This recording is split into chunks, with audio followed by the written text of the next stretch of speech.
Na krásném místě v přírodní oblasti u rybníka Vidlák prodáváme rodinný dům.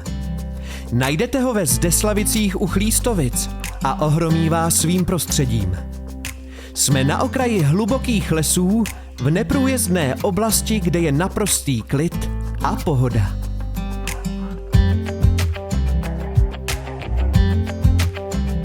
Dům je skvěle vybavený.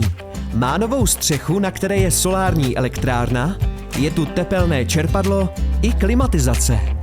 Obytná část má 2 podlaží, kdy nahoře jsou 2 soukromé pokoje a lodžie. A dole pak obytná část s chodbou, kuchyní a obývacím pokojem s další lodží. Stavba je podsklepená a nouze o úložný prostor tu opravdu nebude. Navíc budete mít vlastní dílnu i zahradní domek s posezením a grillem. Unikátní místo na kraji lesa, klid a příjemné prostředí ocení milovníci přírody, svobody a klidu. Sem se můžete rovnou nastěhovat bez větších investic do budoucna. Přijďte se na dům podívat osobně.